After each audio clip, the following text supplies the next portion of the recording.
Um dos melhores jogos do campeonato até agora. E dá prazer da gente trabalhar num jogo com tantas alternativas. E se no primeiro tempo o equilíbrio deu o tom ao espetáculo, eu não posso dizer a mesma coisa da segunda etapa.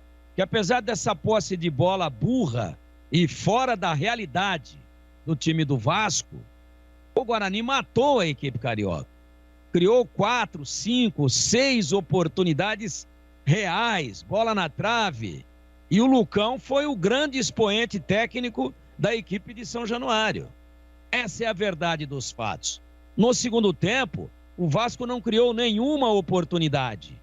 E aí, esse treinador que quer ser mais realista do que a realidade, né, que impede que o time dê um chutão durante o jogo, ele foi vítima daquilo que ele abomina.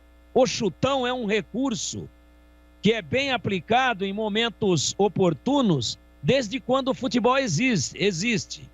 Mas ele não deixa o seu time dar chutão, e o seu goleiro, que foi o herói pelo lado do Vasco, apesar da derrota, o seu goleiro bateu todos os tiros de meta dentro da pequena área. Não é que ele bateu da pequena área. Ele bateu todos dentro da pequena área para algum zagueiro, o Guarani jogando com uma marcação altíssima. Então, é uma coisa ridícula, é uma aberração. E eu, se dirigente, presidente de um clube, e o Fernando Diniz se oferecesse para trabalhar no meu time, ele pagando 100 mil por mês para o clube, eu não o contrataria, porque ele é um cara fora da caixinha.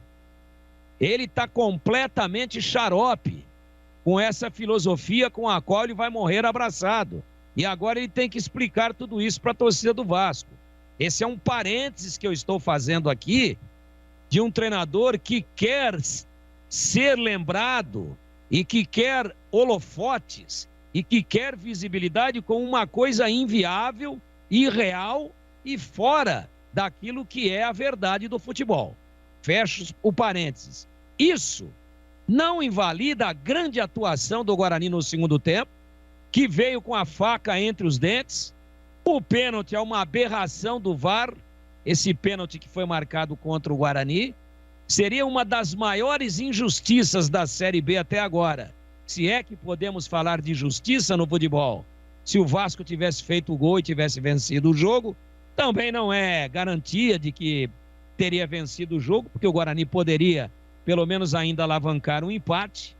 E aí, bastante contestado, mas atravessando um momento de maior estabilidade, o Rafael Martins, lembrando, não é?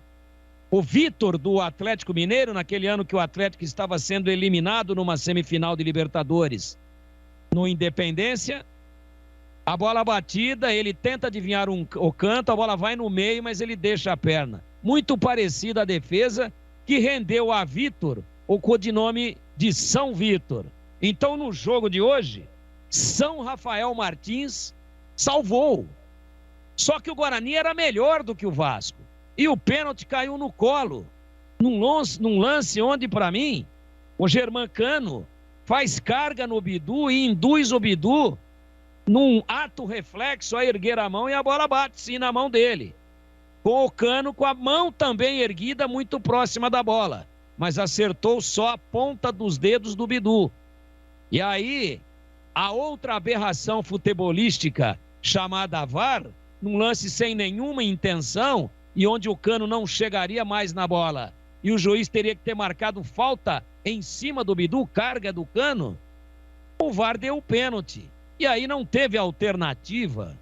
O Leandro Pedro Voaden botou na cal. Seria uma grande injustiça, porque o Guarani atropelou o Vasco. O Guarani moeu o Vasco no segundo tempo e ia tomando um gol aos 42, 43 minutos. Na saída da bola, cobrança de escanteio, que a bola foi tocada para escanteio. O chutão que tanto abomina, né? Esse treinador do Vasco fora da caixinha, chamado Fernando Diniz. O chutão do Bidu, a casquinha do Sávio, e aí o Pablo em velocidade, estava inteiro, estava enxuto, ganha na corrida do zagueiro que nem apareceu na foto, espera a definição do goleiro, com imensa categoria, muita frieza, dá uma bomba na costura da rede e bota o Guarani na frente. Justiça total. Era um jogo onde o Guarani teria que dizer para o futebol brasileiro e para a sua torcida, para nós da imprensa e para quem mais tiver interesse. Ele teria que dizer: estou aqui para subir, ou está bom até onde cheguei. Mas ele mandou o recado. Fez um segundo tempo de quem quer o acesso, de quem acredita e tem tambor para isso, tem caixa para isso. Vai agora voando com altíssima confiança, moral e autoestima. Vai voando para cima do Vila Nova e do Brasil. E tem tudo para fazer 6 pontos. Que o Vila Nova não cai mais. E o Brasil já caiu. E aí decide dentro de casa o seu acesso. O jogo era hoje.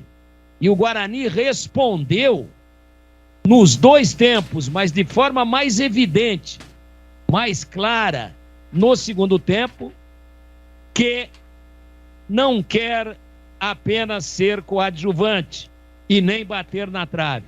Ele quer a 4ª vaga e vai tomá-la do CRB e do Goiás, porque o CRB vem desmanchando e o Goiás mandou o treinador embora estando no G4 e não merece outra sorte que não o castigo de figurar mais um ano na Série B. Dê parabéns o Guarani. E o Daniel Paulista, que a gente quando precisa criticar vem aqui e o faz com base, com fundamento e mostrando fatos, hoje foi elogiado por toda a nossa equipe no pré-jogo, ainda no Bandeirantes Esportiva, quando o Marcos Luiz oficialmente deu a escalação do Guarani. Ele não inventou moda, ele manteve o time ofensivo, ele manteve os 3 atacantes, ele manteve só 2 volantes, ele deixou o Regis solto. E se foi elogiado antes da partida, depois da partida temos que elogiá-lo mais ainda, não pelo resultado, que eu o faria mesmo em caso de derrota, que a derrota seria acidental e injusta. Quando precisou mexer, ele o fez 5 vezes, mas em 2 delas por contusão dos seus atletas. De Todinho, que saiu contundido, sentiu, né? E aí entrou o Alan Vitor, mas entrou muitíssimo bem. E também a saída do Diogo Matheus, sentindo também uma contusão próxima do joelho, tomara que não seja mais nada mais sério. E aí ele ficou com 3 balas no tambor, de 5 que ele tinha. E aí ele põe o Índio, não porque o Rodrigo Andrade estivesse mal, mas porque ele percebeu que o time perdeu força pelo desgaste físico. E aí ele põe Andrigo na do Regis, que é o melhor jogador do elenco, mas que também arriou fisicamente. E Andrigo ajudou a subir a marcação e a dar um pouco mais de velocidade, e mais profundidade e mais verticalidade para o Guarani do meio campo para frente. E, obviamente, o personagem do jogo vem com o Pablo, porque o Júlio César estava vomitando de cansado. E vem com o Pablo para fazer a segunda linha do lado direito, puxa definitivamente o Alan Vitor, que flutuava dos 2 lados para o lado esquerdo, e cabe a Pablo, segunda linha, jogador velocista, receber o chutão com a casquinha. Tudo que não quer o Fernando Diniz, tudo que ele acha ridículo, tudo que ele condena, tudo que ele acha que enfeia o futebol, tudo que ele acha que acaba destruindo trabalhos dos treinadores, tudo que ele acha que deve ser abolido do futebol, se juntou numa caixinha de veneno que ele comeu inteira. Ou seja, morreu dentro do campeonato e dentro da partida primeiro, por um lance que ele não permite, que ele proíbe que o time faça. E o chutão é um recurso. Tirar a bola lá de trás, ao invés de ficar com essa frescura de bater tiro de meta para um zagueiro que está dentro da pequena área, é um recurso que deve ser usado no momento em que ele se faz necessário. E Fernando Diniz, radical,